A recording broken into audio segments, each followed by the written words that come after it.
ನಮಸ್ಕಾರ. ನಾನು Nagendra. KSOU MA Kannada 4ನೇ ಚತುರ್ಮಾಸ ಪತ್ರಿಕೆ 1 ಪ್ರಾಚೀನ ಕನ್ನಡ ಕಾವ್ಯ ಪಠ್ಯ ವಿಕ್ರಮಾರ್ಜುನ ವಿಜಯಂ ಬ್ಲಾಕ್ 63 ಪಂಪ ಭಾರತ ಮತ್ತು ಐತಿಹಾಸಿಕತೆ. ಈ ಬ್ಲಾಕಿನ ಘಟಕ 252 ಪಂಪ ಭಾರತದಲ್ಲಿ ದೇಸೀಯತೆ. ಈ ಘಟಕದಲ್ಲಿರುವ ಪ್ರಮುಖ ಅಂಶಗಳನ್ನು ಈ ವಿಡಿಯೋದಲ್ಲಿ ಹೇಳೋದಕ್ಕೆ ಇಷ್ಟಪಡ್ತೀನಿ. ಈ ಘಟಕದ ಪ್ರಮುಖ ಅಂಶಗಳು ಯಾವ್ಯಾವುದು ಅಂತ ನೋಡೋದಾದ್ರೆ, ಪಂಪ ಭಾರತಂ ಈ ಕೃತಿಯಲ್ಲಿ ಕಾವ್ಯ ಲಕ್ಷ್ಯಗಳನ್ನು ಕುರಿತು ಯಾವ ಯಾವ ರೀತಿಯ ಉಲ್ಲೇಖಗಳಿವೆ, ಮಾರ್ಗ ಮತ್ತು ದೇಸಿ ಪರಿಕಲ್ಪನೆಗಳು ಪಂಪ ಭಾರತದಲ್ಲಿ ಹೇಗೆ ಇದೆ, ಕವಿರಾಜ ಮಾರ್ಗ ಕೃತಿಯಲ್ಲಿ ದೇಸೀಯತೆಯ ವಿಚಾರಗಳು ಏನಿದೆ, ಪಂಪ ಭಾರತಂ ಕೃತಿಯಲ್ಲಿ ಇರುವ ದೇಸೀಯತೆಯ ವಿವಿಧ ಅಂಶಗಳಾದ ನುಡಿಗಳ ದೇಸಿಯ ನುಡಿಗಟ್ಟುಗಳು, ದೇಸಿಯ ಗಾದೆಗಳು, ದೇಸಿವಾಡು ಅಥವಾ ದೇಸಿಯ ಛಂದಸ್ಸು ಹಾಗೂ ಬೇಟೆಯೊಳಗಿನ 4 ಭೇದಗಳನ್ನು ಪಂಪ ಹೇಗೆ ಹೇಳಿದ್ದಾನೆ, ಹಾಗೂ ಮತ್ತೊಂದು ನುಡಿಗಟ್ಟಾದ ಎನ್ನ ನುಡಿ ಠಾಠಢಾಢಣಂ ಇದರ ಬಗ್ಗೆ ಸಹ ನಾವು ತಿಳ್ಕೊತೀವಿ. ಕೊನೆಯಲ್ಲಿ ವಿವಿಧ ಕವಿಗಳು ಪಂಪ ಭಾರತವನ್ನ ಹೇಗೆ ಪ್ರಶಂಸಿಸಿದ್ದಾರೆ ಅನ್ನೋದು ಸಹ ಕವಿಕಾವ್ಯ ಪ್ರಶಂಸೆ ಅನ್ನುವ ಶೀರ್ಷಿಕೆಯಲ್ಲಿ ತಿಳ್ಕೊಳ್ಳೋಣ. ಇನ್ನು ಪರೀಕ್ಷಾ ದೃಷ್ಟಿಯಿಂದ ಈ ಘಟಕದಿಂದ ಯಾವ ರೀತಿಯ ಪ್ರಶ್ನೆಗಳು ಹಿಂದಿನ ಪರೀಕ್ಷೆಗಳಲ್ಲಿ ಬಂದಿದೆ ಅಂತ ನೋಡೋದಾದ್ರೆ, ನಿಮ್ಮ ಹೊಸ ಸಿಲೆಬಸ್ಸಿನ ಮೊದಲ ಪರೀಕ್ಷೆ ನವೆಂಬರ್ 2024ರಲ್ಲಿ 5 ಅಂಕಗಳ ಟಿಪ್ಪಣಿ ಬರೆಯಿರಿ. ಏನಂತ ಇತ್ತು ಅಂದ್ರೆ, ಪಂಪನ ಮಾರ್ಗ ದೇಸಿ ಚಿಂತನೆ ಇದ್ರ ಬಗ್ಗೆ 5 ಅಂಕಗಳ ಪ್ರಶ್ನೆ ಬಂದಿತ್ತು. ಮತ್ತೆ ಮೇ-ಜೂನ್ 2024ರಲ್ಲಿ 5 ಅಂಕಗಳ ಮತ್ತೊಂದು ಪ್ರಶ್ನೆ, ಟಿಪ್ಪಣಿ ಬರೆಯಿರಿ ಪಂಪ ಭಾರತ ಮಾರ್ಗ ದೇಸಿಗಳ ಸಮನ್ವಯ. ಹೀಗೆ ಈ ಘಟಕದ ಬಗ್ಗೆ 2 ಬಾರಿ ಟಿಪ್ಪಣಿ ಬರೆಯಿರಿ 5 ಅಂಕಗಳ ಪ್ರಶ್ನೆ ಬಂದಿತ್ತು. ಇದಲ್ಲದೆ ಮತ್ತೆ ಯಾವ ಯಾವ ಬಗೆಯ ಪ್ರಶ್ನೆಗಳು ಬರಬಹುದು ಮುಂದೆ ಅನ್ನೋದಾದ್ರೆ, ಎನ್ನ ನುಡಿ ಠಾಠಢಾಢಣಂ ಎಂಬ ಮಾತಿನಲ್ಲಿ ಅಭಿವ್ಯಕ್ತವಾಗಿರುವ ವೈದಿಕ ಪರಂಪರೆಯ ಛಂದಸ್ಸಿನ ಹಿನ್ನೆಲೆ ಯಾವುದು ವಿವರಿಸಿ ಅಂತ ಬರಬಹುದು. ಮುಂದೆ ನೋಡೋಣ ಅದರ ಅರ್ಥ ಏನು ಅಂತ. ಮತ್ತೆ ಪರ್ವೆಂಟೆ, ದೀವದ ಬೆಂಟೆ, ಪಂದಿವೆಂಟೆ, ಕೀಜುವೆಂಟೆ ಹೀಗೆ ಬೇಟೆಯ ಈ 4 ವಿಧಗಳನ್ನ ಪಂಪಕವಿ ಪಂಪ ಭಾರತದಲ್ಲಿ ಹೇಗೆ ವಿವರಿಸಿದ್ದಾರೆ ಅನ್ನೋ ಪ್ರಶ್ನೆ ಸಹ ಬರಬಹುದು. ಇನ್ನು ಈ ಘಟಕದ ವಿವಿಧ ಅಂಶಗಳನ್ನು ನೋಡೋದಕ್ಕೆ ಮೊದಲು ಕೆಲವು ಅಂಶಗಳನ್ನು ಪೀಠಿಗೆಯಾಗಿ ತಿಳ್ಕೊಳ್ಳೋಣ. ಮೊದಲನೇದಾಗಿ, ಪಂಪಕವಿ ಕ್ರಿಸ್ತಶಕ 902ರಲ್ಲಿ ಜನಿಸಿದ್ದಾನೆ ಅಂತ ಹೇಳಲಾಗಿದೆ. ನಂತರ 946ರಲ್ಲಿ ಪಂಪ ಭಾರತಂ ಅಥವಾ ವಿಕ್ರಮಾರ್ಜುನ ವಿಜಯಂ ಈ ಎರಡೂ ಒಂದೇ ಕೃತಿ. ಪಂಪ ಭಾರತಂ ಅಂತಲೂ ಕರೀಬಹುದು ಅಥವಾ ವಿಕ್ರಮಾರ್ಜುನ ವಿಜಯಂ ಅಂತ ಸಹ ಅದಕ್ಕೆ ಹೆಸರು ಕೊಡಲಾಗಿದೆ. ಈ ಕೃತಿಯನ್ನು ರಚನೆ ಮಾಡಿದ್ದು ಕ್ರಿಸ್ತಶಕ 946ರಲ್ಲಿ. ಈ ಕೃತಿಯಲ್ಲಿ ಬಳಸಿರುವ ಕನ್ನಡದ ಭಾಷೆ ಮತ್ತೆ ತಿರುಳನ್ನ ಕುರಿತು ಹಾಗೂ ಇದರಲ್ಲಿರುವ ದೇಸೀಯತೆಯ ಬಗ್ಗೆ ಕವಿಗಳು ಚರ್ಚೆಯನ್ನ ಮಾಡಿದ್ದಾರೆ. ನಾಗರಾಜ ಎಂಬ ಕವಿ ಏನ್ ಹೇಳಿದಾನೆ ಅಂದ್ರೆ, ಪಸರಿಪ ಕನ್ನಡ ಕೊಡೆಯನರ್ಪ ಸತ್ಕವಿ ಪಂಪನಾವಗಂ ಅಂತ ಘೋಷಣೆ ಮಾಡಿದಾನೆ.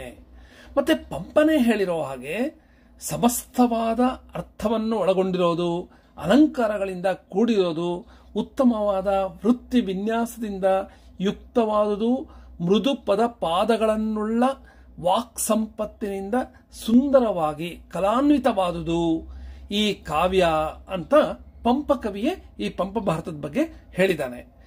ಈ ಪಂಪ ಭಾರತದಲ್ಲಿನ ದೇಸೀಯತೆಯ ಬಗ್ಗೆ ಈ ಘಟಕದಲ್ಲಿ ನಾವು ಅಧ್ಯಯನವನ್ನ ಮಾಡೋಣ.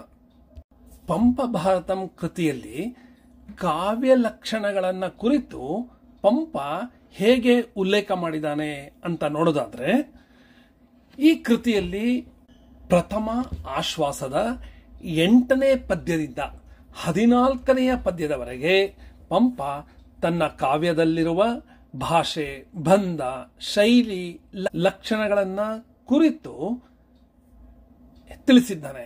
ಏನು ಹೇಳಿದ್ದಾನೆ ಅಂತ ಅನ್ನೋದು ಈ ಪದ್ಯದ ಒಂದು ಪದ ಹೇಳಬೇಕಾದ್ರೆ, ಒಂದು ನುಡಿ ಹೇಳಬೇಕಾದ್ರೆ, ಬಗೆ ಪೊಸ ತಪ್ಪುದಾಗಿ ಮೃದು ಬಂದದೊಳೊಂದು ಉದೊಂದಿ ದೇಸಿಯೊಳ್ ಅಂತ ಹೀಗೆ ಹೇಳ್ತಾ, ಇದರ ಅರ್ಥ ಏನು ಅಂದ್ರೆ, ಈ ಪದ್ಯದ ಅರ್ಥ ಕಾವ್ಯವು ನವೋಜ್ವಲವಾಗಿರಬೇಕು, ಮೃದು ಶಬ್ದಗಳ ಜೋಡಣೆಯಿಂದ ಕೂಡಿರಬೇಕು, ಅಚ್ಚಗನ್ನಡದ ಶೈಲಿಯಲ್ಲಿ ರಚಿತವಾಗಿರಬೇಕು, ಅದೇ ರೀತಿ ಸಂಸ್ಕೃತ ಶೈಲಿಯೊಂದಿಗೆ ಹೊಂದಿಕೊಂಡಿರಬೇಕು.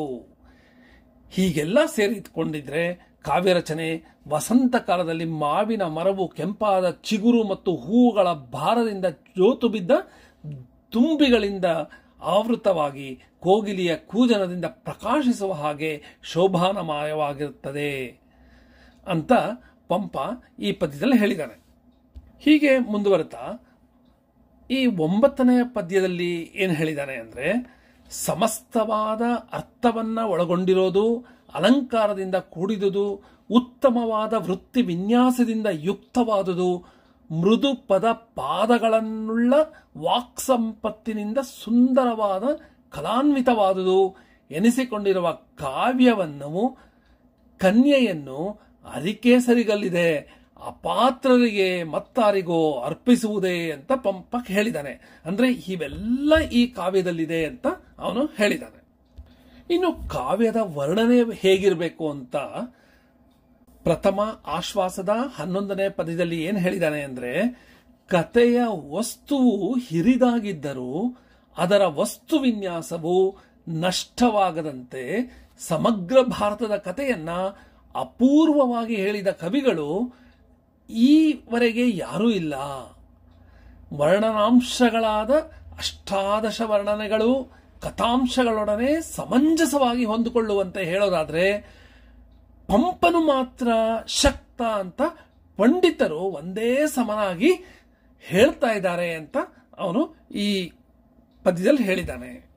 ಹಾಗೆ ಮುಂದುವರೆದು 12ನೆಯ ಪದ್ಯದಲ್ಲಿ ಏನು ಹೇಳ್ತಾನೆ ಅಂದ್ರೆ, ಲಲಿತವಾದ ಶಬ್ದಗಳು ಪರಿಶುದ್ಧವಾದ ಗುಣಗಳು ಇಲ್ಲದ ಕಾವ್ಯ ಕಾವ್ಯವೇ ಅಲ್ಲ ಅಂತ ಪಂಪ ಹೇಳಿದ್ದಾನೆ. ಹಾಗೆ ಹಠಕ್ಕೆ ಬಿದ್ದು ಕಾವ್ಯವನ್ನ ಬರೀಲೇಬೇಕು ಅಂತ ಹಠಕ್ಕೆ ಬಿದ್ದು ರಚಿಸಿದ ಕೃತಿ ದಡ್ಡರ ಕೃತಿ ರಚನೆ ತರ ಇರುತ್ತೆ. ಅದು ಬರಹಗಾರನ ಕೈಗೆ ಶ್ರಮವನ್ನು ಉಂಟು ಮಾಡುತ್ತಷ್ಟೇ. ಆ ಬರೆಯಕ್ಕೆ ಬಳಸಲುವಾಗುವ ಓಲೆಗರಿಗಳು ದಂಡವಾಗುತ್ತೆ, ವಚನ ಮಾಡಿದರೆ ಅರ್ಥಕ್ಕೆ ಹಾನಿಯುಂಟು ಮಾಡುತ್ತೆ ಅಂತ ಹಠದಿಂದ ಬರೀಲೇಬೇಕು ಅಂತ ಬರೆದ ಕಾವ್ಯಗಳು ಹೀಗಿರುತ್ತೆ. ಇಂತಹ ಕೃತಿಗಾರರನ್ನ ಅವರು ಬಡಗು ಕವಿ ಅಂತ ಹೇಳಿದ್ದಾನೆ. ಇನ್ನು ಪಂಪ ಭಾರತದಲ್ಲಿ ಮಾರ್ಗ ಮತ್ತು ದೇಸಿ ಪರಿಕಲ್ಪನೆಗಳು ಹೇಗಿದೆ ಅಂತ ನೋಡೋದಾದ್ರೆ, ಪಂಪಕವಿ ತನ್ನ ಕಾವ್ಯಗಳಲ್ಲಿ ಮಾರ್ಗ ಮತ್ತು ದೇಸಿ ಎರಡೂ ಇವೆ ಅಂತ ಹೇಳಿದ್ದಾನೆ. ಮಾರ್ಗ ಅಂದ್ರೆ ಸಂಸ್ಕೃತ ಲಕ್ಷಣ ಸಮನ್ವಿತ ಪ್ರೌಢ ಪದಾವಲಿ, ದೇಸಿ ಅಂದ್ರೆ ಜನಸಾಮಾನ್ಯರು ಆಡುವ ಭಾಷೆಯ ವಿಶಿಷ್ಟ ನುಡುಗಟ್ಟು. ಈ ಮಾರ್ಗ ಮತ್ತು ದೇಸಿ ಹಿಂದೆ ಸಂಗೀತ ಶಾಸ್ತ್ರದಲ್ಲಿ ಬಳಕೆಯಾಗ್ತಾ ಇತ್ತು.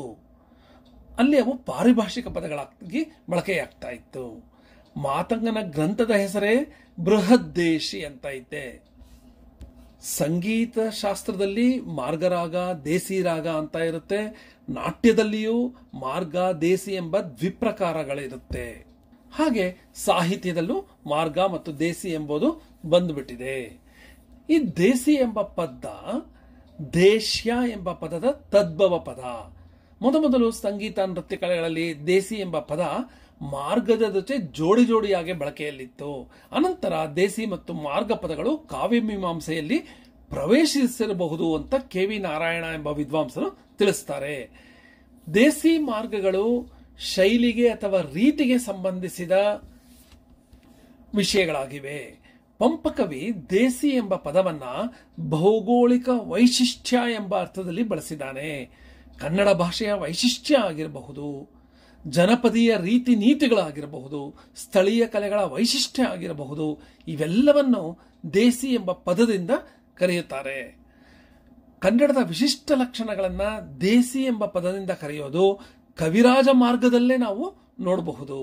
ಸಂಸ್ಕೃತದ ರೀತಿಗೆ ಸಲ್ಲದಿರುವ ಅಂಶಗಳೆಲ್ಲವನ್ನ ದೇಸಿ ಅಂತ ಕರೆಯಲಾಗಿದೆ.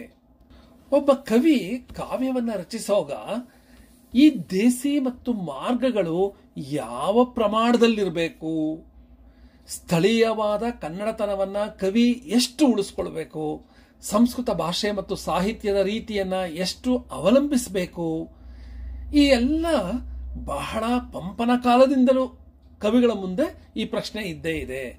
ಈ ದೇಸಿ ಮಾರ್ಗಗಳ ಸಮನ್ವಯವನ್ನ ಕವಿ ಹೇಗೆ ಸಾಧಿಸಬಹುದು ಎಂಬುದನ್ನ ಪಂಪ ತೋರಿಸಿಕೊಟ್ಟಿದ್ದಾನೆ. ಒಬ್ಬ ಕವಿ ಈ ಸಮನ್ವಯನ ಹೇಗೆ ಸಾಧಿಸಿದಾನೆ ಅನ್ನೋದ್ರ ಮೇಲೆ ಆ ಕವಿಯ ಬೆಲೆಯನ್ನು ನಾವು ಕಟ್ಟಬಹುದು.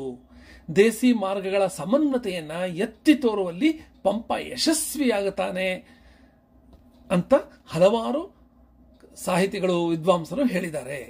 ದೇಸಿ ಮತ್ತು ಮಾರ್ಗಗಳು ಇಷ್ಟೇ ಇರಬೇಕು, ಇಷ್ಟೇ ಪ್ರಮಾಣದಲ್ಲಿರಬೇಕು ಅನ್ನೋದಕ್ಕೆ ಯಾವುದೇ ಅಳತೆಗೋಲು ಇಲ್ಲ. ಎಷ್ಟು ಔಚಿತ್ಯಪೂರ್ಣವಾಗಿ ಬಳಸಿದ್ದಾರೆ ಅನ್ನೋದೇ ಇದರ ಅಳತೆಗೋಲು ಅಂತ ಕೆ.ವಿ. ನಾರಾಯಣ ಅವರು ಹೇಳಿದ್ದಾರೆ. ಮುಂದುವರಿತಾ ಕೆ.ವಿ. ನಾರಾಯಣ ಏನ್ ಹೇಳ್ತಾರೆ ಅಂದ್ರೆ, ಹಲವು ದೃಷ್ಟಿಗಳಲ್ಲಿ ಸಮನ್ವಯವನ್ನ ಸಾಧಿಸಿದ ಪಂಪ ಸುವರ್ಣ ಮಾಧ್ಯಮವೊಂದರ ಸೃಷ್ಟಿಯ ಕಡೆಗೆ ತನ್ನ ಪ್ರತಿಭೆ ಮತ್ತು ವ್ಯುತ್ಪತ್ತಿ ಎಲ್ಲವನ್ನ ತೋರಿಸ್ತಾನೆ. ಶೈಲಿಯಲ್ಲಿ ಸಹ ಈ ಸಮನ್ವಯವನ್ನ ಸಾಧಿಸಿದ್ದಾನೆ.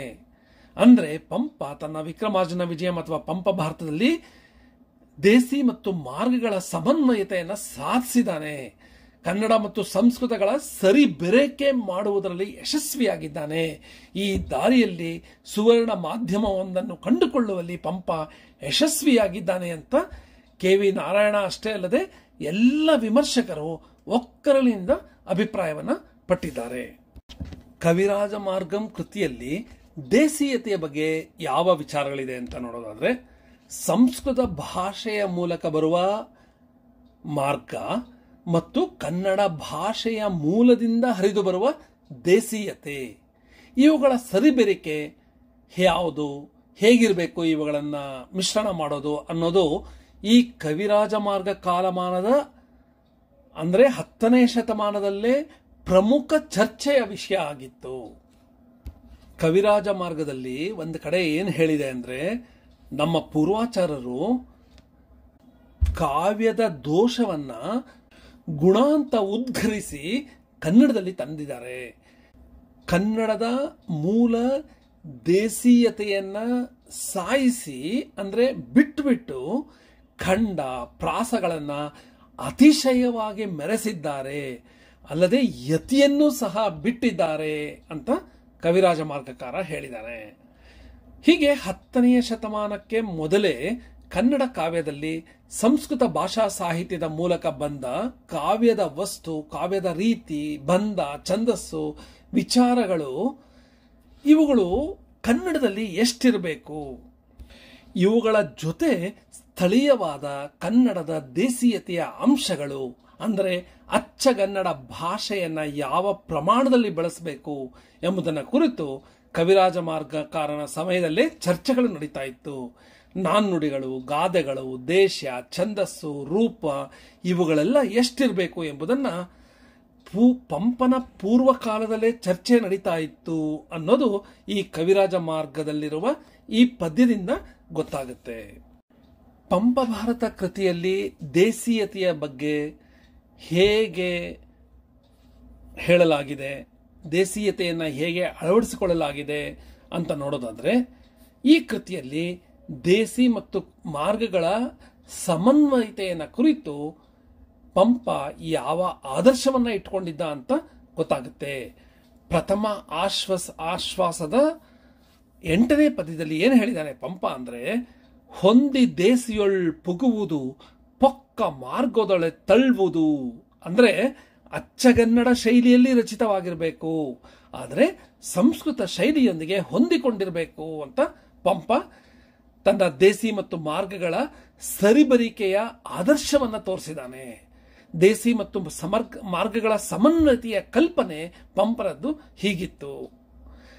ಮುಳಿಯ ತಿಮ್ಮಪ್ಪಯ್ಯನವರು ಏನು ಹೇಳಿದ್ದಾರೆ ಅಂದ್ರೆ, ಪಂಪ ಕವಿ ಪಂಪ ಭಾರತದ ಕಾವ್ಯದಲ್ಲಿ ಬಳಸಿರುವ ಅಚ್ಚಗನ್ನಡ ಪದಗಳ ಅರ್ಥವನ್ನ ನುಡಿಗಳ ದೇಸಿ ಅಂತ ಗುರುತಿಸಿ ಅವುಗಳನ್ನು ವಿವರಿಸಿದ್ದಾರೆ. ಯಾವ್ಯಾವುದು ಈ ನುಡಿಗಳ ದೇಸಿ ಅಂತ ನೋಡೋಣ. ನುಡಿಗಳ ದೇಸಿ ಅಂದ್ರೆ ದೇಸಿ ಪದಗಳು ಯಾವ್ಯಾವುದನ್ನ ಪಂಪ ಉಪಯೋಗಿಸಿದ್ದ ಅಂದ್ರೆ ತೆಗಲೆ. ತೆಗಲೆ ಅಂದ್ರೆ ವಕ್ಷಸ್ಥಳದ ಅಂದ್ರೆ ಎದೆಯ ಮೇಲ್ಗಡೆ ಅಂತ ಅರ್ಥ. ಅರ್ಜುನನು ಎಸೆದ ಬಾಣಗಳು ಸುಯೋಧನನ ಸೈನಿಕರ ಅಂಗೋಪಾಂಗಗಳಲ್ಲಿ ನಟ್ಟವು ಅನ್ನುವಾಗ ಈ ತೆಗಲೆ ಅನ್ನೋ ಪದವನ್ನ ಬಳಸ್ತಾನೆ. ಕನ್ನಡ ಮತ್ತು ತುಳುವಿನಲ್ಲಿ ಈ ಪದವನ್ನ ಈಗಲೂ ಸಹ ಬಳಸಲಾಗುತ್ತೆ. ಮತ್ತೊಂದು ಪದ ಕಡಿತ. ಕಡಿತ ಅಂದ್ರೆ ಚರ್ಮ. ಆ ಕೆಸರ ಕಡಿತವು ಹೇಗೆ ಅತ್ತತ್ತ ಅಲ್ಲಾಡುವುದೋ ಹಾಗೆ ಹೋರಾಟಕ್ಕೆ ದಿಗಿಲಾದ ನೆಲವೇ ಅಲ್ಲಾಡಿತು ಅಂತ ಪಂಪ ಭಾರತದಲ್ಲಿ ಹೇಳಿದ್ದಾನೆ. ಮತ್ತೊಂದು ಪದ, ಮತ್ತೊಂದು ನುಡಿ ಕಮ್ಮರಿ.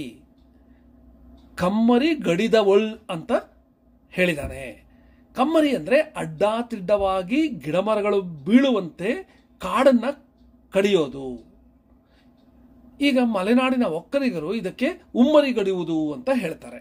ಕಡಿದ ಜಾಗದಲ್ಲಿ ಬೆಳೆ ಬೆಳೆಸೋದನ್ನ ಕುಮ್ಮರಿ ಅಂತ ತುಳುನಲ್ಲಿ ಹೇಳ್ತಾರೆ. ಇಲ್ಲಿ ಕಮ್ಮರಿ ಪದ ಉಪಮಾನವಾಗಿ ಬಳಸಲಾಗಿದೆ. ಮತ್ತೊಂದು ನುಡಿ ಪುಳಿಂಚು. ಕೀಚಕನು ಸೈರೇಂದ್ರಿಯ ಅಂಗ ಲಾವಣ್ಯಗಳನ್ನ ಬಣ್ಣಿಸುವಲ್ಲಿ ಈ ಪದವನ್ನ ಪಂಪ ಬಳಸಿದ್ದಾನೆ. ಪುಳಿಂಚು ಅಂತ ಅಂದ್ರೆ ಕಿವುಚಿ ಹದ ಮಾಡಿದ ಲೇಪನ ದ್ರವ್ಯ. ಮತ್ತೊಂದು ಪದ ಕಳಿಂಚು. ಕಳಿಂಚು ಅಂದ್ರೆ ಅರ್ಧಮರ್ಧವಾಗಿ ಸುಟ್ಟು ಕರಿಕಾಗೋಕೆ. ಪಂಪ ಮತ್ಸ್ಯದೇವಶದ ಸೊಬಗು ಸೊಂಪುಗಳನ್ನು ಬಣ್ಣಿಸುವಾಗ ಈ ಪದವನ್ನ ಬಳಸಿದ್ದಾನೆ. ಮತ್ತೊಂದು ಪದ ಕೊಡಸಾರಿ. ಕೊಡಸಾರಿ ಅಂದ್ರೆ ವಿಶಿಷ್ಟವಾದ ಔಷಧಿ. ವ್ರಣವೈದ್ಯನು ಕೊಡಸಾರಿಯನ್ನು ಹಿಡಿಯುವಂತೆ ದುರ್ಯೋಧನನು ಕೊಡಸಾರಿಯನ್ನೆತ್ತಿದನು ಅಂತ ಪಂಪ ಹೇಳಿದ್ದಾನೆ. ಒಂದು ದೇಸಿ ನುಡಿ ಎಡವರ. ಎಡವರ ಅಂತ ಅಂದ್ರೆ ಕಳೆದು ಹೋಗೋದು, ಅಸ್ತವ್ಯಸ್ತವಾಗುವುದು.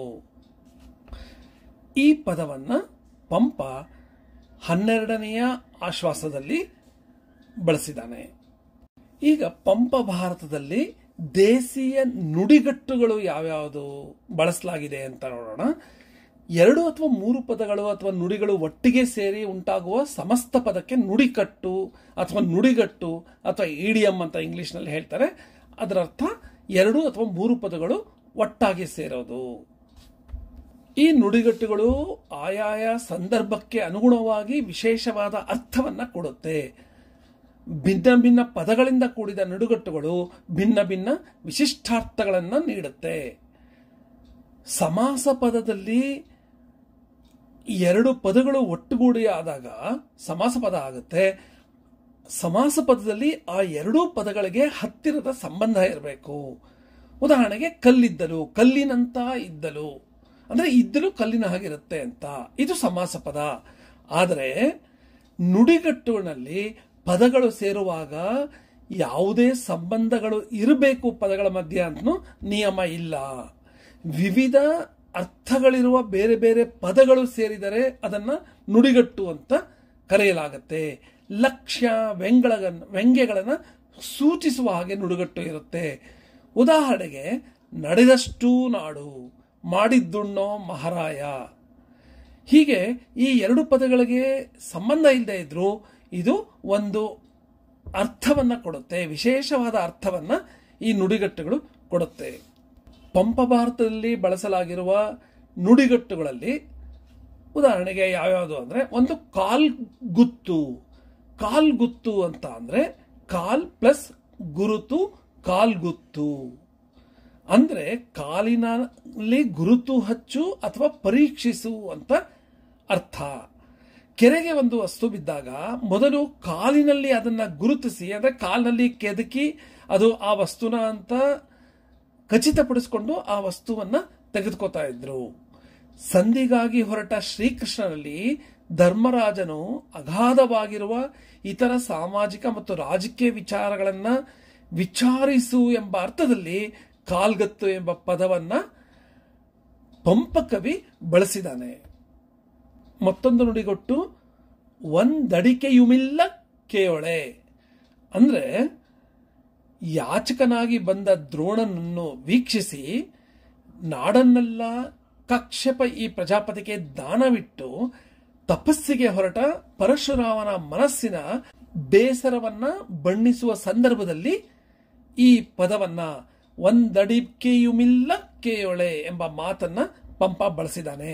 ಅಂದ್ರೆ ಕೈಯಲ್ಲಿ ಒಂದು ಕಾಸೂ ಇಲ್ಲ ಎಂಬ ಧ್ವನ್ಯಾರ್ಥ ಈ ನುಡಿಕಟ್ಟಿಗೆ ಇದೆ. ಮತ್ತೊಂದು ನುಡಿಕಟ್ಟು ಕಣ್ಮಲೆ. ಕಣ್ಮಲೆವ ಮಾತು. ವನವಾಸದಲ್ಲಿದ್ದಾಗ ಧರ್ಮರಾಜ ಸತ್ಯ ಮತ್ತು ಪ್ರತಿಜ್ಞೆಗಾಗಿ ರಾಜ್ಯವನ್ನು ಕಳೆದುಕೊಂಡೆ ಅಂತ ಹೇಳ್ತಾ ಇದ್ದಾಗ ದ್ರೌಪದಿ ಮತ್ತು ಭೀಮರು ಧರ್ಮರಾಜನ ಮುಖಕ್ಕೆ ಹೊಡೆದಂತೆ ಆಡುವ ಈ ಮಾತು ಕಣ್ಣು ಕೆರಳಿಸುವಂತಹ ಮಾತುಗಳಿಗೆ ಕಣ್ಮಲೆ ಅಥವಾ ಕಣ್ಮಲೆವ ಮಾತು ಅಂತ ಪಂಪ ಹೇಳಿದ್ದಾನೆ. ಮತ್ತೊಂದು ದೇಶೀಯ ನುಡಿಗಟ್ಟು ತಲೆಯಂ ಮೂಗುಮನೊತ್ತೆ ಇಟ್ಟು ಅಂತ ಪಂಪ ಈ ನುಡಿಗಟ್ಟನ್ನು ಬಳಸಿದ್ದಾನೆ. ವಿಕ್ರಮಾರ್ಜುನ ವೇಶ್ಯಾವಾಟಿಕೆಯನ್ನು ಸುತ್ತುವ ಸಮಯದಲ್ಲಿ ಈ ಮಾತು ಬಂದಿದೆ. ದಾಂಪತ್ಯದ ಸುಖಾನುಭವವನ್ನು ಗೆಲ್ಲುವ ಇಂಪಿನಾನಂದ ಮತ್ತು ಸವಿ ಈ ಹಾದರದೊಳಗೆ ದೊರೆಯಬಹುದು. ಹಾಗಿಲ್ಲವಾದರೆ ವಿಟಜನರು ತಲೆಯನ್ನ ಮೂಗನ್ನ ಒತ್ತೆ ಇಟ್ಟು ಕೆಟ್ಟು ಹೋಗ್ತಾ ಇದ್ರ ಅಂತ ಪಂಪ ಒಂದು ಪ್ರಶ್ನೆಯನ್ನ ಈ ಸಂದರ್ಭದಲ್ಲಿ ಕೇಳಿದ್ದಾನೆ. ತಲೆಯಂ ಮೂಗುಮನೊತ್ತೆ ಇಟ್ಟು ಇವರು ಕೆಟ್ಟು ಹೋಗ್ತಾ ಇದ್ದಾರಾ ಅಂತ ಈ ಪ್ರಶ್ನೆಯನ್ನ ಕೇಳಿದ್ದಾನೆ. ಇನ್ನು ಪಂಪ ಭಾರತದಲ್ಲಿ ದೇಶೀಯ ಗಾದೆಗಳು ಯಾವ್ಯಾವುದಿದೆ ಅಂತ ನೋಡೋದಾದ್ರೆ, ಗಾದೆ ಎಂಬ ಪದ ಉತ್ಪತ್ತಿ ಗಾಧ ಎಂಬ ಪದದಿಂದ ಬಂದಿದೆ. ಅಗಾಧ ಎಂಬ ಪದ ಈಗಲೂ ಕನ್ನಡದಲ್ಲಿ ಬಳಕೆಯಲ್ಲಿದೆ. ಈ ಗಾಧ ಎಂಬ ಸಂಸ್ಕೃತ ಪದದ ತದ್ಭವ ರೂಪವಾಗಿ ಕನ್ನಡದಲ್ಲಿ ಗಾದೆ ಅಂತ ಆಗಿದೆ. ಕೆಲವು ವಿದ್ವಾಂಸರು ಮಾತೃಗಣಾತ್ಮಕವಾದ ವೃತ್ತಕ್ಕೆ ಗಾದಾ ಪದದಿಂದ ಗಾಹೆ ಎಂಬ ಪದ ರೂಪುಗೊಂಡು ಗಾದೆ ಉಟ್ಕೊಂತು ಅಂತ ಅಭಿಪ್ರಾಯ ಪಟ್ಟಿದ್ದಾರೆ. ಈ ಗಾದೆಯನ್ನ ನಾಣ್ಣುಡಿ ಅಂತ ಸಹ ಕರೀತಾರೆ. ಗಾದೆಗಳು ಮತ್ತು ನಾಣ್ಣುಡಿಗಳು ಒಳ್ಳೆಯ ನಡತೆಯಿಂದ ಜನರನ್ನ ಒಳ್ಳೆಯ ದಾರಿಯಲ್ಲಿ ನಡೆಸುವಂತೆ ಪ್ರೇರೇಪಿಸುತ್ತೆ. ನುಡಿಗಟ್ಟು ಸಾಹಿತ್ಯವನ್ನ ನುಣುಪಾಗಿಸಿದ್ರೆ, ನಾಣ್ಣುಡಿ ಭಾಷೆಗೆ ಹೊಳಪು ಕೊಟ್ರೆ ಗಾದೆ ಬೋಧನಾಪರವಾಗಿರುತ್ತೆ. ಕವಿ ಪಂಪ ಭಾರತದಲ್ಲಿ ಬಳಸಿರುವ 2 ಗಾದೆ ಮಾತುಗಳನ್ನ ನೋಡೋಣ. ಮೊದಲನೇದು ಸೆಟ್ಟಿಯ ಬಳ್ಳಂ ಕಿರಿದು. ಮಹಾಭಾರತದ ಯುದ್ಧದ ಸಮಯದಲ್ಲಿ ವಿಕ್ರಮಾರ್ಜುನ ಕರ್ಣನನ್ನ ಕುರಿತು ಆಡುವ ಮಾತು ಇದು. ಅರ್ಜುನನು ಕರ್ಣನನ್ನ ಕುರಿತು ಈ ಮಾತುಗಳನ್ನ ಹೇಳಿ ಕರ್ಣನ ಛೇಡಿಸ್ತಾನೆ. ಲೋಕವಂಚಕರಾದ ಸೆಟ್ಟಿಗಳು ಅಳೆದು ಕೊಡಲಕ್ಕೆ ಕಿರಿದಾದ ಮತ್ತು ಕೊಳ್ಳಲಿಕ್ಕೆ ಹಿರಿದಾದ 2 ಬಳ್ಳವನ್ನು ಉಪಯೋಗಿಸ್ತಾರೆ, 2 ಬಟ್ಲುಗಳನ್ನು ಉಪಯೋಗಿಸ್ತಾರೆ ಅಂತ 10ನೇ ಶತಮಾನದಲ್ಲಿ ಒಂದು ಲೋಕಸಾಮಾನ್ಯವಾದ ಒಂದು ಮಾತಿತ್ತು.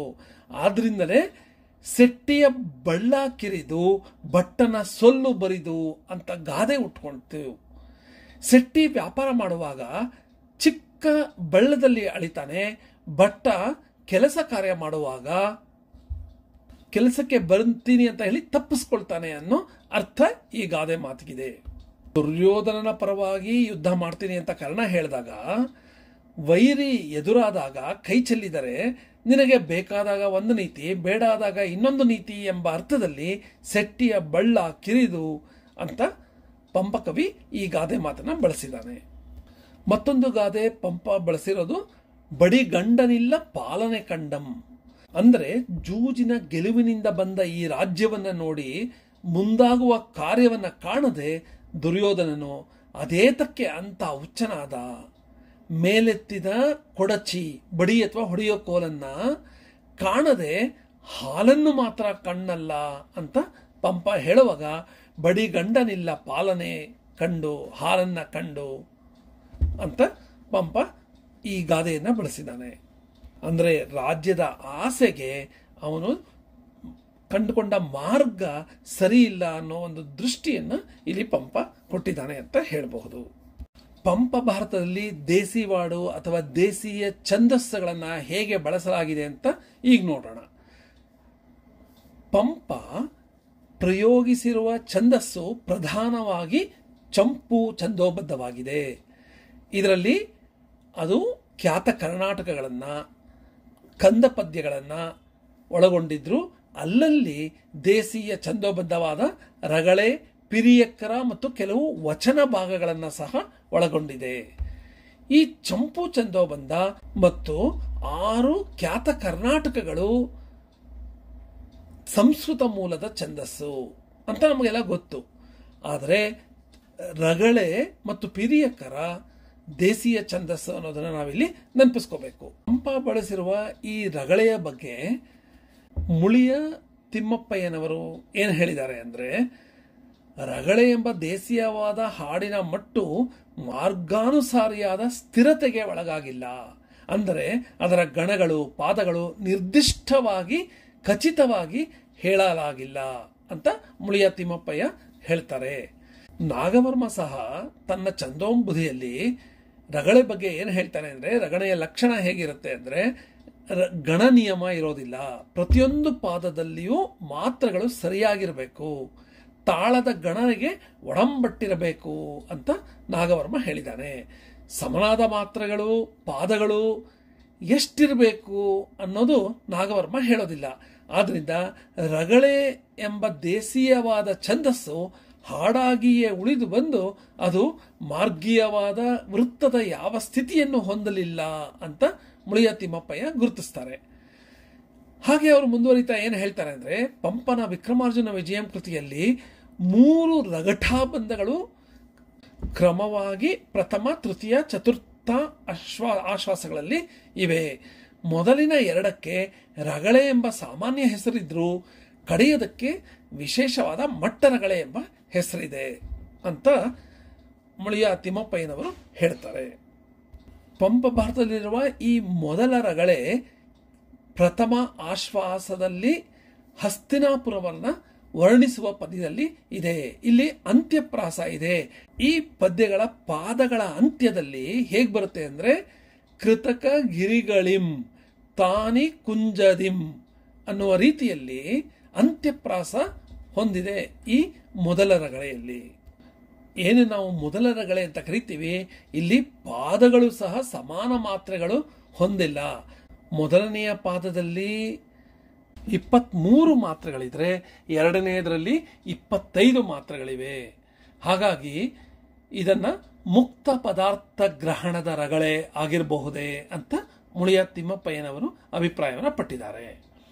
ಇನ್ನ 2ನೆಯ ರಗಳೆ ಇದು ತೃತೀಯ ಆಶ್ವಾಸದಲ್ಲಿ ಕಂಡುಬರುತ್ತೆ. ಇದು ಮಂದಾನಿಲ ರಗಳೆಯಂತೆ ಕಂಡುಬಂದರೂ 4 ಮಾತ್ರೆಗಳ ಗಣವಿಂಗಡಣೆ ಸ್ಪಷ್ಟವಾಗಿಲ್ಲದ ಕಾರಣ ತಾಳಬದ್ಧವಾದುದರಿಂದ ಇದನ್ನ ಎಕ್ಕರಗಳೆ ಅಂತ ಮುಳಿಯ ತಿಮ್ಮಪ್ಪಯ್ಯನವರು ಹೇಳ್ತಾರೆ. ಇದು ಹೇಗೆ ಬರುತ್ತೆ ಈ ಪಾದಗಳ ಕೊನೆಯಲ್ಲಿ ಅಂದರೆ, ಪ್ರಾಸ ರಿಗಳಿಂ, ರಗಳಿಂ, ರಯೀಂ ಆ ಥರ ಪ್ರಾಸಬದ್ಧವಾಗಿ ಈ ಪದ್ಯದ ಪಾದಗಳು ಬರುತ್ತೆ. ಇನ್ನು 3ನೆಯ ರಗಳೆ ಮಟ್ಟರಗಳೆ. 4ನೆಯ ಆಶ್ವಾಸದಲ್ಲಿ ಮಟ್ಟರಗಳೆ ಹೇಗಿದೆ ಅಂದರೆ, ಒಂದೇ ಪಾದದಲ್ಲಿ ಕಂಡುಬರುತ್ತೆ. ಮುಳಿಯ ತಿಮ್ಮಪ್ಪಯ್ಯನವರು ಅದನ್ನು ಒಡೆದು 2 ಪಾದಗಳನ್ನಾಗಿ ಮಾಡಿ ಪ್ರಸ್ತಾರ ಹಾಕಿ ಅದನ್ನ ಪ್ರತಿ ಪಾದಾಂತ್ಯದಲ್ಲಿ ಅಂತ್ಯಪ್ರಾಸ ಇರೋ ಹಾಗೆ ತೋರಿಸಿದ್ದಾರೆ. ಹೇಗಿದೆ ಅಂದರೆ, ಈ ಪಾದಗಳ ಅಂತ್ಯದಲ್ಲಿ ಪವನಂಗ, ಕಂಪಿತಂಗ ಹೀಗೆ ಕೊನೆಯ ಪದಗಳಲ್ಲಿ ಪ್ರಾಸ ಬರೋ ಥರ ಮುಳಿಯ ತಿಮ್ಮಪ್ಪನವರು ಒಂದೇ ಪಾದವನ್ನು 2 ಭಾಗಗಳಾಗಿ ವಿಭಜಿಸಿದ್ದಾರೆ ಅಂತ ಹೇಳಬಹುದು. ಈ ಮಟ್ಟರಗಳೆಯ ಬಂಧ ರಗಳೆಯಲ್ಲಿರುವ ಪ್ರಸಿದ್ಧ ತಾಳಗಳಲ್ಲಿ ಒಂದು ಅಂತ ಹೇಳಬಹುದು. ರಗಳೆ ತಾಳ ಪ್ರಧಾನ. ರಗಳೆಯೊಳಗೆ ಧ್ರುವ, ಮಟ್ಯ, ರೂಪಕ, ಜಂಪ, ತ್ರಿಪುಟ, ಅಟತಾಳ, ಏಕತಾಳ ಹೀಗೆ ಅನೇಕ ತಾಳಗಳನ್ನು ಗುರುತಿಸಬಹುದು. ಈ ಮಟ್ಟತಾಳ ಹೆಂಗಸರು ಆಡುವ ಜೋಗಳ ಪದಕ್ಕೆ ಸಮಾನವಾಗಿದೆ ಅಂತ ಮುಳಿಯ ತಿಮ್ಮಪ್ಪಯ್ಯನವರು ಗುರುತಿಸಿದ್ದಾರೆ. ಈಗ ಪಂಪ ಭಾರತದಲ್ಲಿ ವಿವರಿಸುವ 4 ವಿಧದ ಬೇಟೆಯ ಭೇದಗಳು ಯಾವ್ಯಾವುದು ಅಂತ ನೋಡೋಣ. ಪಂಪ ಭಾರತದ 5ನೇ ಆಶ್ವಾಸದಲ್ಲಿ ಬೇಟೆಯ 4 ವಿಧಾನಗಳನ್ನು ಪಂಪ ವಿವರಿಸ್ತಾನೆ. ಒಂದು ಅಭಿಮನ್ಯು ಹುಟ್ಟುತ್ತಾನೆ. ಲೋಕಕ್ಕೆ ಹಬ್ಬ ಬರುವ ಹಾಗೆ ವಸಂತ ಕಾಲದಲ್ಲಿ ಒಂದು ದಿನ ಭೋಜನ ಶಾಲೆಯ ಸಭೆಯಲ್ಲಿ ಅರ್ಜುನ ಕೃಷ್ಣ ಇರುವಾಗ ಆ ಸ್ಥಳಕ್ಕೆ ಒಬ್ಬ ಬೇಟೆಗಾರ ಬರ್ತಾನೆ. ಆ ಸಂದರ್ಭದಲ್ಲಿ ಪಂಪ ಈ ವಿವಿಧ ಬೇಟೆಗಳನ್ನು ವಿವರಿಸ್ತಾನೆ ತನ್ನ ಕೃತಿಯಲ್ಲಿ. 4 ಬೇಟೆಯ ವಿಭೇದಗಳು ಯಾವ್ಯಾವ ಅಂದ್ರೆ ಪೆರ್ವೆಂಟೆ, ದೀವದ ವೆಂಟೆ, ಪಂದಿವೆಂಟೆ, ಕಿಜುವೆಂಟೆ. ಪರ್ವೆಂಟೆ ಮತ್ತು ದೀವದ ಬೆಂಟೆಗಳನ್ನ ಪಂಪ 43ನೇ ವಚನ ಭಾಗದಲ್ಲಿ ಮತ್ತು ಪಂದಿವೆಂಟೆ ಮತ್ತು ಕಿರುವೆಂಟೆಯನ್ನ 46ನೇ ಭಾಗದಲ್ಲಿ ಪಂಪ ವರ್ಣಿಸ್ತಾನೆ. ಈಗ ಈ 4 ಬೇಟೆಯ ಲಕ್ಷಣಗಳನ್ನ ನೋಡೋಣ. ಪೆರ್ವೆಂಟೆ ಅಂದ್ರೆ ಏನು? ಪಿರಿದು ಬೇಂಟೆ ಪೆರ್ವೆಂಟೆ. ಬೇಟೆಗಾರನು ನೆಲವನ್ನ ತನ್ನ ಕೈಯನ್ನ ಚೆನ್ನಾಗಿ ತಿಳಿದುಕೊಂಡಿರಬೇಕು. ಕಾಲಾಳು ಕುದುರೆಗಳನ್ನೇ ವನದೊಳಗೆ ಪ್ರವೇಶ ಮಾಡಬೇಕು. ಕಾಡು ಗುಡ್ಡಗಳಲ್ಲಿ ನೆಲವು ಹಳ್ಳ ತಿಟ್ಟಾಗಿ ಅಂಕುಡೊಂಕಾಗಿರೋದನ್ನ ತಿಳಿದು ತಾನು ತನ್ನವರನ್ನ ಅಲ್ಲಲ್ಲಿ ಸರಿಯಾಗಿ ನಿಲ್ಲಿಸಬೇಕು. ಕೈ ಹಿಡಿತದ ಬಿಗುವು ಹೇಗಿರಬೇಕು ಅನ್ನೋ ಪರಿಜ್ಞಾನ ಬೇಟೆಗಾರನಿಗೆ ಇರಬೇಕು. ಈ ಜ್ಞಾನಗಳ ಅರಿವಿರುವವನು ಮಾಡುವ ಬೇಟೆ ಪೆರ್ವೆಂಟೆ ಅಂತ ಪಂಪ ಹೇಳ್ತಾನೆ. ಇನ್ನ 2ನೇದು ದೀವದ ಬೇಟೆ ಅಥವಾ ದೀಪದ ಬೇಟೆ ಅಂತ ಹೇಳಬಹುದು. ಇದನ್ನ ಕತ್ತಲಲ್ಲಿ ರಾತ್ರಿ ವೇಳೆ ಆಡಬಹುದು. 3 ಕಡೆ ಮುಚ್ಚಿರುವ ಒಂದು ಕಡೆ ಮಾತ್ರ ಬಾಗಿಲಿನಂತೆ ತೆರೆದಿರುವ ಡಬ್ಬದಲ್ಲಿ ಒಂದು ದೀಪವನ್ನ ಅಲ್ಲಾಡದಂತೆ ನೆಲೆಗೊಳಿಸಬೇಕು. ಆ ದೀಪವನ್ನ ಹಿಂಬಾಲಿಸಿ ಬೇಟೆಗಾರ ಕೋವಿಯನ್ನು ಹಿಡಿದು ಮೆಲ್ಲನೆ ಆ ದೀಪದ ಹಿಂದೆ ಸಾಗಬೇಕು. ಈ ದೀಪದ ಬೆಳಕು ಮೃಗಗಳ ಕಣ್ಣು ಕುಕ್ಕುವಾಗ ಅದು ಓಡಿ ಹೋಗುತ್ತೆ. ಆ ಚಲನೆಯನ್ನ ಗುರಿ ಹಿಡಿದು ಬೇಟೆಯಾಡೋದನ್ನ ದೀವದ ಬೇಟೆ ಅಂತ ಕರೀತಾರೆ. ಇನ್ನ 3ನೆಯ ಬೇಟೆ ಪಂದಿವೆಂಟೆ ಅಂದ್ರೆ ಹಂದಿಯನ್ನ ಹಿಡಿಯುವಾಗ ನೆಲವನ್ನ, ನಿಂತ ಸ್ಥಳವನ್ನ, ನಡೆಯುವ ರೀತಿಯನ್ನ, ಹಿಡಿಯುವ ಕ್ರಮವನ್ನ, ಹಂದಿ ಮೇಯೋದನ್ನ, ಹಂದಿ ಒಟ್ಟುಗೂಡಿಸೋದನ್ನ, ಶಕ್ತಿಯನ್ನ, ಶಕುನ ಸಂಕೇತಗಳನ್ನ, ಒಳ್ಳೆಯ ಉಪಾಯಗಳನ್ನ ಎಲ್ಲವನ್ನೂ ತಿಳಿದು ಹಂದಿಯ ಬೇಟೆ ಮಾಡೋದಕ್ಕೆ ಪಂದಿವೆಂಟೆ ಅಂತ ಹೇಳ್ತಾರೆ. ಹಂದಿ ಬೇಟೆಗೆ ಬಳಸಲಾಗುವ ನಾಯಿ ಹೇಗಿರಬೇಕು ಅಂದ್ರೆ ಅದಕ್ಕೆ ತೆಳುವಾದ ಸೊಂಟ ಇರಬೇಕು, ಅಗಲವಾದ ಎದೆ ಇರಬೇಕು, ನೆಟ್ಟಗೆ ನಿಂತಿರುವ ಕಿವಿಗಳು, ಬಾಗಿದ ಹುಬ್ಬು, ದಪ್ಪವಾಗಿ ಮಾಂಸವಿಲ್ಲದ ಕಾಲುಗಳು, ನೆಲವನ್ನು ಮುಟ್ಟಿದ ಉಗುರು, ಜಾತಿಯ ಕುದುರೆಯಂತೆ ಈ ಹಂದಿ ಬೇಟೆಯಲ್ಲಿ ಉಪಯೋಗಿಸುವ ನಾಯಿಯ ಲಕ್ಷಣ ಇರಬೇಕು ಅಂತ ಪಂಪ ಹೇಳಿದ್ದಾನೆ. ಇನ್ನ ಕೊನೆಯ ಬೇಟೆಯ ಭೇದವಾದ ಕಿರುವೆಂಟೆ. ಈ ಕಿರುವೆಂಟೆಯ ಬಗ್ಗೆ ಪಂಪ ಏನ್ ಹೇಳ್ತಾನೆ ಅಂದ್ರೆ, ಕಿರುಬೇಟೆಗೆ ಬಳಸಲಾಗುವ ಜೊತೆಯಲ್ಲಿ ಕರೆದುಕೊಂಡು ಹೋಗುವ ನಾಯಿಯನ್ನ ಕರೆದುಕೊಂಡು ಹೋಗಿ ಸಡಿಲ ಮಾಡಿದ ನೆಲದ ಸ್ವರೂಪವನ್ನ, ಆ ಸಮಯದ ವಿಶೇಷವನ್ನ, ಹೋಗ್ತಾ ಇರುವ ದಾರಿಯನ್ನ ಎಲ್ಲವನ್ನೂ ಅರಿತುಕೊಂಡು ಬೇಟೆಗಾರ ಹೋಗಬೇಕು. ಈ ಕಿರುಬೇಟೆಯನ್ನ ಶಕ್ತಿ ಪ್ರದರ್ಶನಕ್ಕೆ ಬಳಸ್ತಾರೆ. ಅಂದ್ರೆ ಶಕ್ತಿ ಪ್ರದರ್ಶನವನ್ನ ಮಾಡೋದಕ್ಕೆ ಕಿರುಬೇಟೆಯನ್ನ ಆಡ್ತಾರೆ. ಅಂಥ ಶಕ್ತ ನೀನು ಅಂತ ಪಂಪ ತನ್ನ ಯಜಮಾನನ್ನ ಚಿತ್ರಿಸಿರುವ ಅರ್ಜುನನಿಯ ರೂಪಕ್ಕೆ, ಅರ್ಜುನನ ಪಾತ್ರಕ್ಕೆ ತನ್ನ ಪಂಪ ಭಾರತದಲ್ಲಿ ಹೇಳ್ತಾನೆ. ಹಾಗೆ ಪಂಪ ಮುಂದುವರಿತಾ ಬೇಟೆಯ ಲಾಭವನ್ನ ಹೇಳ್ತಾನೆ, ಬೇಟೆಯ ಉಪಯೋಗಗಳನ್ನ ಹೇಳ್ತಾನೆ. ಅವೇನಂದ್ರೆ ಬೇಟೆಯಿಂದ ಹಸಿವುಂಟಾಗುತ್ತೆ, ಆಹಾರ ರುಚಿಯಾಗಿ ಆಗತ್ತೆ, ಯಾವ ರೀತಿಯಲ್ಲಾದರೂ ಕೆರಳಿ ಕೊಬ್ಬಿದ ಬೊಜ್ಜು ದೇಹವನ್ನ ಕರಗಿಸೋದಕ್ಕೆ ಅವಕಾಶ ಸಿಗುತ್ತೆ, ಮೃಗಗಳ ಶರೀರ ಮತ್ತು ಮನಸ್ಸಿನ ಅರಿವು ನಮ್ಗೆ ಉಂಟಾಗುತ್ತೆ, ಪರಾಕ್ರಮಶಾಲಿಯ ಬಿಲ್ಲಿನ ಪ್ರೌಢಿಮೆ ಗೊತ್ತಾಗುತ್ತೆ, ಬಾಣ ಪ್ರಯೋಗ ಮಾಡೋದ್ರಿಂದ ತನಗೂ ಒಳ್ಳೆಯದಾಗುತ್ತೆ. ಬೇಟೆಗೆ ಹೋಗದವರು ಬೇಟೆನ ವ್ಯಸನ ಅಂತ ಕರೀತಾರೆ, ಆದರೆ ಬೇಟೆ ವಿನೋದಗಳ ರಾಜ ಅಂತ ಪಂಪ ಹೇಳ್ತಾನೆ. ಪಂಪ ಭಾರತದಲ್ಲಿ ಒಂದು ವಿಶೇಷ ನುಡಿಗಟ್ಟನ್ನ ಪಂಪ ಬಳಸಿದಾನೆ. ಅದೇನಂದ್ರೆ ಎನ್ನ ನುಡಿ ಠಾಠ ಡಾಢಣಂ ಅಂದ್ರೆ ಈ ಟವರ್ಗದ ಅಕ್ಷರಗಳನ್ನ ಇಲ್ಲಿ ಬಳಸಲಾಗಿದೆ. ಠ ಠ ಡ ಢ ನ ಈ 5 ಅಕ್ಷರಗಳನ್ನ ಬಳಸಿ ಒಂದು ನುಡಿಗಟ್ಟನ್ನಾಗಿ ಪಂಪ ಠಾಠ ಢಾಢಣಂ ಅಂತ ಬಳಸಿದಾನೆ. ಇದು ಪ್ರಾಚೀನ ಕಾಲಮಾನದ ಛಂದಸ್ಸಿನ ನುಡಿಗಟ್ಟು ಅಂತ ಸಹ ಹೇಳಬಹುದು. ನಾರದನು ಹೇಳಿದ ಹಾಗೆ ರಾಜಾಸೂಯ ಯಜ್ಞವನ್ನ ಮಾಡೋದ್ರ ಬಗ್ಗೆ ಕೃಷ್ಣನಿಗೆ ಪಾಂಡವರು ಮತ್ತೆ ಧೃತರಾಷ್ಟ್ರ ಹೇಳಿದಾಗ ಕೃಷ್ಣ ಈ ರಾಜಾಸೂಯ ಯಾಗ ಮಾಡೋದು ಅಸಾಧ್ಯ ಅಂತ ಹೇಳ್ತಾನೆ. ಆಗ ಭೀಮ ಏನ್ ಹೇಳ್ತಾನೆ ಅಂದ್ರೆ, ಜೋರಾಗಿ ಕೃಷ್ಣನನ್ನ ಪ್ರತಿಭಟಿಸಿ, ಕೃಷ್ಣನ ಮಾತನ್ನ ಪ್ರತಿಭಟಿಸಿ ಎನ್ನ ನುಡಿ ಠಾಟ ಡಹಾಣಣ ಅಂತ ಹೇಳ್ತಾನೆ. ಅಂದ್ರೆ ವೀರರ ಸೊಂಟವನ್ನು ಮುರಿಯುವುದಕ್ಕೆ ನನ್ನ ಬಲಿಷ್ಠ ತೋಳುಗಳು ಸಾಕು, ನೀನು ಒಪ್ಪು ಅಥವಾ ಒಪ್ಪದಿರೋ ನನ್ನ ಮಾತು ಟವರ್ಗಾಕ್ಷರಗಳಂತೆ ಶಾಶ್ವತವಾದುದು, ನಾನು ರಾಜಾಸೂಯವನ್ನ ಮಾಡೋದಕ್ಕೆ ಅಪ್ಪಣೆ ಕೊಡು ಅಂತ ಗರ್ಜಿಸ್ತಾನೆ ಭೀಮ. ಈ ಅಕ್ಷರಗಳನ್ನೇ ಯಾಕೆ ಬಳಸ್ತಾನೆ ಅಂತ ಹೇಳೋದಾದ್ರೆ, ಠಾಠ ಡಾಢಣ ಎಂದರೆ ಮೂರ್ಧನ್ಯ ಅಕ್ಷರಗಳು. ಇದರ ಉಚ್ಚಾರ ಕಠಿಣವಾಗಿರುತ್ತೆ. ಆ ಕಠಿಣ ಉಚ್ಚಾರದಂತೆ ನಾನೂ ಸಹ ಕಠಿಣ ಎಂಬ ಭೀಮನ ಹೇಳಿಕೆ ಈ ಅರ್ಥ ಒಂದು ಸೀಮಿತ ಅರ್ಥ ಅಂತ ಹೇಳಬಹುದು. ಅದರ ಧ್ವನಿಯ ಅರ್ಥ ಏನು ಅಂದ್ರೆ, ರಾಜಾಸೂಯ ಯಾಗವನ್ನ ಮಾಡುವ ಅರ್ಹತೆ ನನ್ನಲ್ಲಿ ಇದೆ ಅಂತ ಭೀಮ ಹೇಳೋದು ಈ ನುಡಿಗಟ್ಟುನ ಮೂಲಕ. ಪ್ರಾಚೀನ ಕಾಲಮಾನದಲ್ಲಿ ವೇದಗಳಲ್ಲಿ ಬಳಕೆಯಾಗುವ ವೃತ್ತಗಳನ್ನು ನಿರೂಪಿಸಲು ಛಂದಶಾಸ್ತ್ರ ಹುಟ್ಟಿಕೊಳ್ತು. ಈ ಛಂದಸ್ಸಿನಲ್ಲಿ ಗಣವಿನ್ಯಾಸದಲ್ಲಿ ಅಕ್ಷರಗಣಕ್ಕಿಂತ ಮೊದಲು ಮಾತ್ರಾಗಣ ಹುಟ್ಟಿಕೊಳ್ತು. ಈ ಮಾತ್ರಾಗಣವನ್ನು ವಿವರಿಸುವ ಪ್ರಾಚೀನ ಗ್ರಂಥ ಪ್ರಾಕೃತ ಪೈಂಗಲದಲ್ಲಿ ಒಂದು ಪದ್ಯ ಇದೆ. ಅದೇನು ಹೇಳುತ್ತೆ ಅಂದ್ರೆ, ಠಠಢಾಡಣಾಂ ಮಧ್ಯೆ ಗಣಭೇದ ಭವರಿತಿ ಪಂಚ ಅಕ್ಷರಜ ರೂಪಾಹ ಅಂತ ಹೇಳುವ ಈ ಪದ್ಯದ ಅರ್ಥ, ಟ ವರ್ಗಾಕ್ಷರ ಮಧ್ಯದೊಳಗೆ ಕ್ರಮವಾಗಿ ಠಗಣ ಠಗಣ ಡಗಣ ಢಗಣ ನಗಣ ಎಂಬ ಗಣನಾಮಗಳು 5. ತಮ್ಮಲ್ಲಿ ಅಡಕವಾಗುವ ಮಾತ್ರಾ ಸಂಖ್ಯೆಗೆ ಅನುಗುಣವಾಗಿ ಅವುಗಳನ್ನು ಭಗಣ ಪಗಣ ಚಗಣ ತಗಣ ದಗಣ ಅಂತಲೂ ಕರೀಬಹುದು.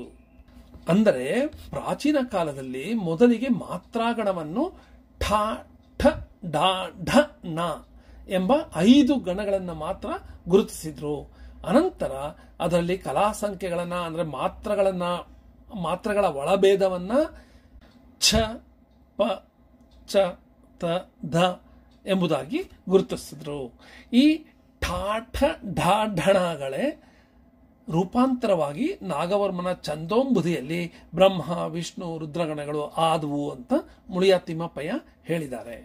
ಈ ಪಂಪ ಭಾರತದಲ್ಲಿನ ಭೀಮನ ನುಡಿ ಎನ್ನ ನುಡಿ ಠಾಠ ಢಾಣಣಂ ಎಂಬ ಮಾತಿನ ಅರ್ಥ, ರಾಜಾಸೂಯ ಯಾಗದ ಅರ್ಥವನ್ನು ನಾನು ಬಲ್ಲೆ, ಅರಗಿಸಿಕೊಂಡಿರುವವನು ನಾನು ಎಂಬ ಆತ್ಮವಿಶ್ವಾಸದಿಂದ ಭೀಮ ಹೇಳೋದನ್ನ ಇಲ್ಲಿ ನಾವು ಗಮನಿಸಬೇಕು. ಹೀಗೆ ಪಂಪನಂತ ಸಮರ್ಥವಾದ ಕವಿ ತನ್ನ ಕಾವ್ಯದಲ್ಲಿ ಭಾಷಾ ಬಳಕೆಯಲ್ಲಿ ಇಂತಹ ನುಡಿಕಟ್ಟುಗಳನ್ನು ಬಳಸುವ ಮೂಲಕ ತನ್ನ ಕಾಲಮಾನಕ್ಕೂ ಹಿಂದಿನ ಪರಂಪರೆ ಸಂಸ್ಕೃತಿಗಳನ್ನ ಸಮರ್ಥವಾಗಿ ಪ್ರತಿಬಿಂಬಿಸಬಲ್ಲ ಅನ್ನೋದನ್ನ ನಾವು ಈ ವಾಕ್ಯದ ಚರಿತ್ರೆಯಿಂದ ಕಾಣಬಹುದು.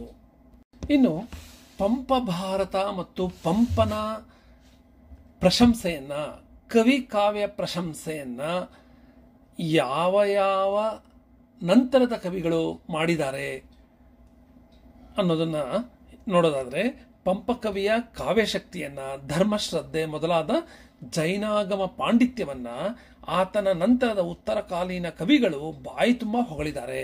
ಅವುಗಳಲ್ಲಿ ಕೆಲವೊಂದನ್ನು ನಾವು ನೋಡೋಣ. ರನ್ನ ತನ್ನ ಅಜಿತ ಪುರಾಣದಲ್ಲಿ ಪಂಪನ ಆದಿಪುರಾಣದ ಉತ್ಕೃಷ್ಟತೆಯ ಜೊತೆಗೆ ಆತನ ಜಿನಧರ್ಮ ಶ್ರದ್ಧೆ, ವಾಗ್ವೈಭವಗಳನ್ನ ಹಲವಾರು ಪದ್ಯಗಳಲ್ಲಿ ಕೊಂಡಾಡಿದ್ದಾನೆ.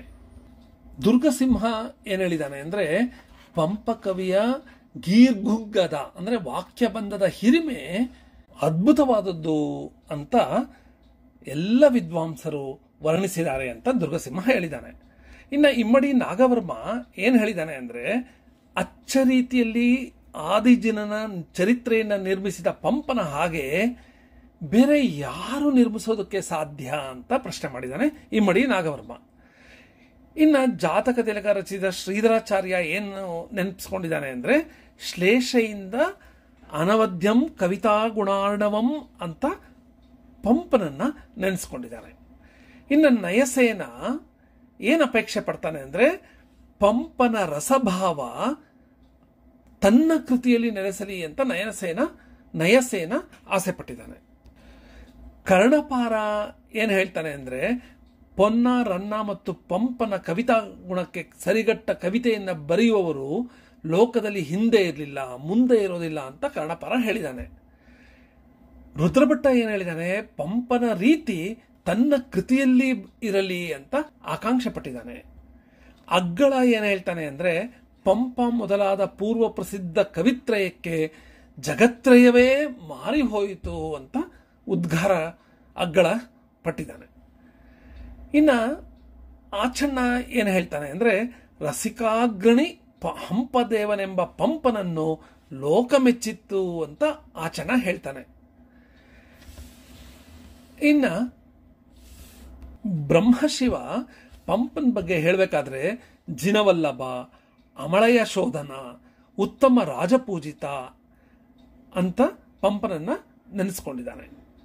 ಪಾರ್ಶ್ವ ಪಂಡಿತನು ಪಂಪನ ಕೃತಿ ಚತುರ ಚಮತ್ಕೃತಿ ಉದ್ಘಾಟಿತ ರಮಣೀಯಂ ಅಂತ ಹೇಳ್ತಾ ಉಳಿದವರ ಕೃತಿಗಳು ಅವಿಚಾರಿತ ರಮಣೀಯಂ ಅಂತ ಪಾರ್ಶ್ವಪಂಡಿತ ಹೇಳ್ತಾನೆ. ಜನ್ನ ಪಂಪನ ಇಂಪು ತನಗೆ ಅನುಕೂಲವಾಗಲಿ ಅಂತ ಬಯಸಿದ್ದಾನೆ. ಇಮ್ಮಡಿ ನಾಗವರ್ಮ ಪಂಪನ ಓಜೆ ತನ್ನ ಹೊಸ ಕಾವ್ಯದಲ್ಲಿ ಬರಲಿ ಅಂತ ಆಸೆ ಪಟ್ಟಿದ್ದಾನೆ. ಹಾಗೆ ಕಮಲಭವನ ಪಂಪನ ಕೃತಿ ಸೌಂದರ್ಯದ ಶೋಭೆ ತನ್ನ ಕಾವ್ಯದಲ್ಲೂ ಇರಲಿ ಅಂತ ಆಸೆ ಪಟ್ರೆ, ಮಲ್ಲಿಕಾರ್ಜುನ ಪಂಪನ ಗುಣ ತನ್ನ ಕೃತಿಯಲ್ಲೂ ಇರಲಿ ಅಂತ ತಿಳ್ಕೊತಾನೆ. ಮಲ್ಲಿಕಾರ್ಜುನ ತನ್ನ ಕಾವ್ಯ ಸಂಕಲನದಲ್ಲಿ ಪಂಪನ ಕಾವ್ಯದಲ್ಲಿರುವ ಪದ್ಯಗಳನ್ನು ಉದಾಹರಣೆಯಾಗಿ ಬಳಸಿದರೆ, ಮಲ್ಲಿಕಾರ್ಜುನ ಮಗ ಕೇಶಿರಾಜ ತನ್ನ ವ್ಯಾಕರಣ ಗ್ರಂಥದಲ್ಲಿ ಒಳ್ಳೆಯ ಲಕ್ಷಣಗಳನ್ನಾಗಿ ಪಂಪನ ಪದ್ಯಗಳನ್ನು ಬಳಸಿದ್ದಾನೆ.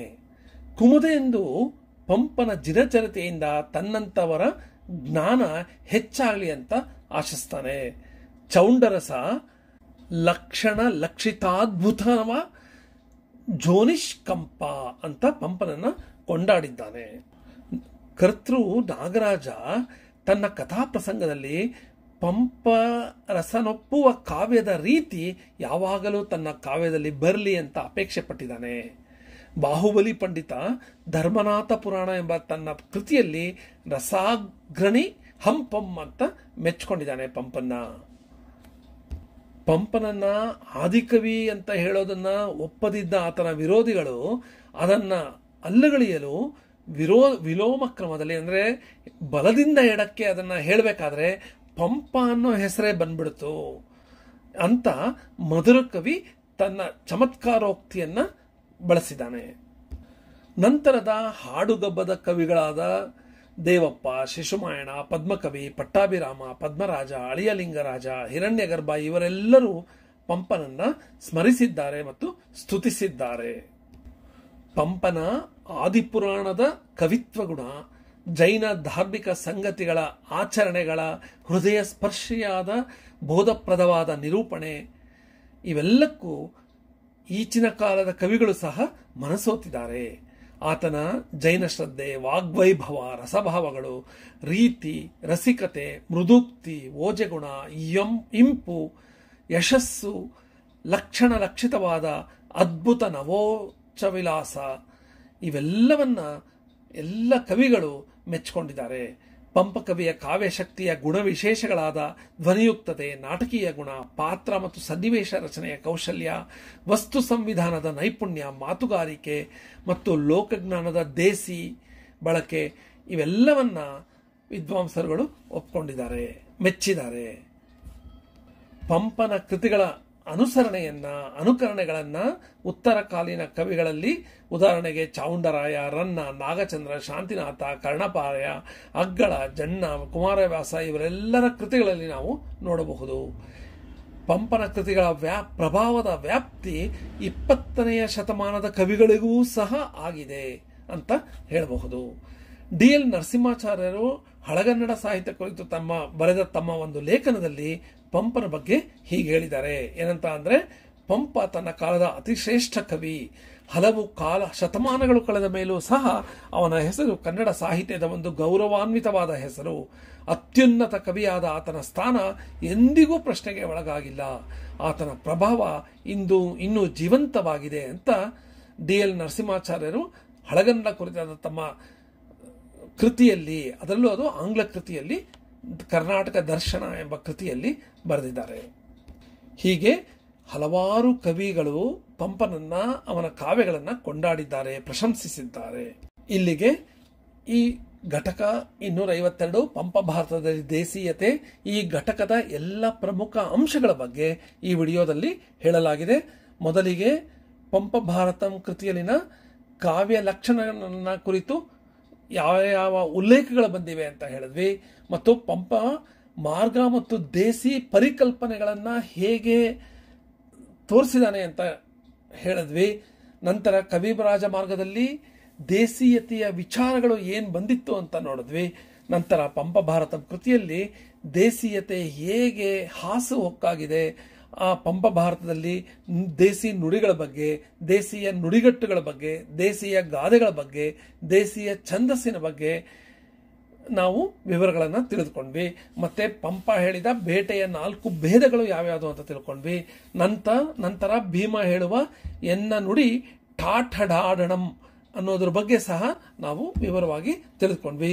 ಕೊನೆಗೆ ಪಂಪನ ನಂತರದ ಎಲ್ಲ ಕವಿಗಳು, ಸಾಹಿತಿಗಳು, ವಿದ್ವಾಂಸರು ಪಂಪನನ್ನ ಮತ್ತು ಆತನ ಸಾಹಿತ್ಯವನ್ನ ಹೇಗೆ ಪ್ರಶಂಸಿಸಿದ್ದಾರೆ ಅನ್ನೋದನ್ನು ಸಹ ಈ ವಿಡಿಯೋದಲ್ಲಿ ತಿಳ್ಕೊಂಡ್ವಿ.